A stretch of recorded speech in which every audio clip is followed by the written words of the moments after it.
Minus BJP Pramod বড়োৱে অকলে নিৰ্বাচন খেলি দেখুৱাব এই মন্তব্য বিধায়ক দুৰ্গা দাস বড়োৰ।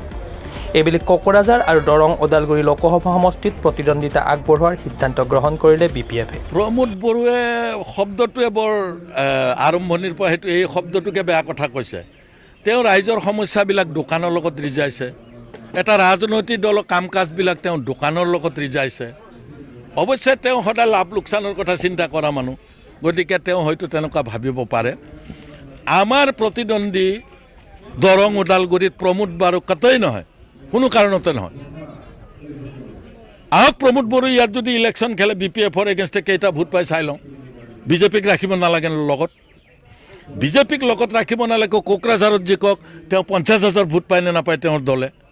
আমি প্ৰত্যাহ্বান জনাইছোঁ প্ৰমোদ বড়ো, মাইনাছ বিজেপি আপোনালোকে খেলক অকলে আমাৰ নিচিনাকৈ। মাইনাছ বিজেপি দৰং ওদালগুৰিত তেওঁলোকে খেলক। যি ৰাজনৈতিক দলটোৰ এটা বৃহৎ 11 লাখ ভোটাৰক মাইনাছ কৰি এটা ৰাজনৈতিক দলক তেওঁলোকে সমৰ্পণ কৰিছে, মই ভাবোঁ সেই দলটোৱে কোনোবা ৰাজনৈতিক দলৰ ওপৰত মন্তব্য ৰখা, এই 11 লাখ ভোটাৰৰ সন্মুখত মন্তব্য ৰখাৰ অধিকাৰে নাই। তেওঁৰ বিজেপিৰহে আছে। একে জিৰ' প্ৰাসংগিকতা দৰং ওদালগুৰিৰ 11 লাখ ভোটৰ মাজত কি প্ৰাসংগিকতা আছে তেওঁলোকৰ? প্ৰাৰ্থীয়ে নাই। তেওঁলোকক ভোট লাগে বুলিও ক'ব নোৱাৰিব ন, অমুকক ভোট দিব লাগে বুলিহে ক'ব লাগিব। তেওঁলোকে অস্তিত্বটো মই ভাবোঁ যে বিজেপি লগত নাথাকিলে কোকৰাঝাৰত তেওঁলোকে ছিকিউৰিটি ফৰফিট হ'ব। ছিকিউৰিটি ফৰফিটলৈ গৈছোঁ মই। আৰু ইয়াততো তেওঁলোকে খাৰা হ'বই নোৱাৰে ইয়াত। গতিকে তেওঁলোকৰ নিজৰ দশাটো তেওঁলোকে চাওক। আমি BPF আঞ্চলিক ৰাজনৈতিক দলটোৰ স্থিতি মজবুতৰ পৰা আৰু মজবুত কৰিবৰ কাৰণে আমি নিৰ্বাচন খেলিছোঁ। তাৰ মাজত আমি জিকি গ'লে আমাৰ লোকচান হ'বলগীয়া একো নাই। তেওঁলোকে প্ৰক্ষেপ কৰিব, হাহাকাৰ লাগি আছে। কেণ্ডিডেটটো প্ৰমোদ বড়ো, চিম্বলটো বিজেপি হ'ব নে কেণ্ডিডেটটো বিজেপি প্ৰমোদ বড়োৰ চিম্বল হ'ব? বেলেগ ৰাজনৈতিক দলৰ মানুহকো ৰিকুৱেষ্ট কৰিছে, আহক আপোনালোকে আমাৰ পাৰ্টিত ইলেকশ্যন খেলক। আপোনালোকে নাম ওলাই আছে, গম পাইছে কাক ৰিকুৱেষ্ট কৰিছে, কোনে নিৰ্বাচন খেলিব খুজিছে UPPL ফালৰ পৰা কোকৰাঝাৰত। একচুৱেলি সেই ৰাজনৈতিক দলটোৰ মেচিউৰিটি পাবলৈ অলপ সময় লাগিব। ওদালগুৰি জিলাৰ কলাইগাঁৱত BPF-ৰ কেন্দ্ৰীয় কাৰ্যনিৰ্বাহক বৈঠক।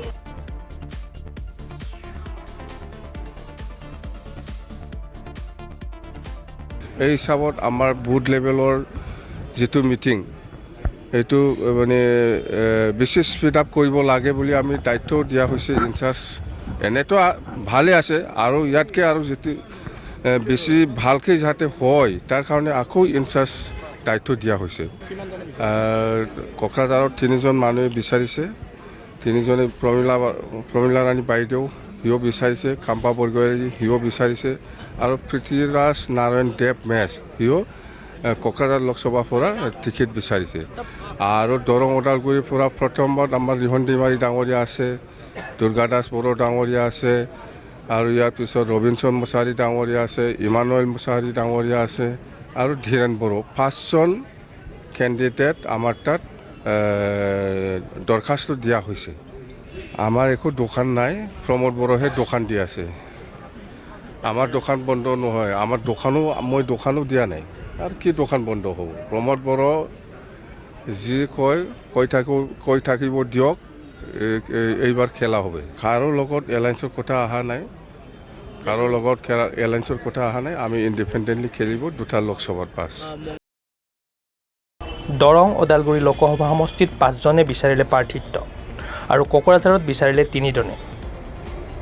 দৰং ওদালগুৰি লোকসভা সমষ্টিত ক্ৰমে ৰিহন দৈমাৰী, দুৰ্গা দাস বড়ো, ইমানুৱেল মুছাহাৰী, ধীৰেন বড়ো আৰু ৰবিনসন মুছাহাৰী। ইয়াৰ বিপৰীতে কোকৰাঝাৰত প্ৰাৰ্থিত্বৰ বাবে আবেদন কৰিলে প্ৰমীলা ৰাণী ব্ৰহ্ম, পৃথ্বীৰাজ মেছ, কাম্পা বৰগোহাঁই। দুয়োটা লোকসভা সমষ্টিতে বিজয় সাব্যস্ত কৰিব বুলি 100% আত্মবিশ্বাসী হৈ পৰিছে BPF।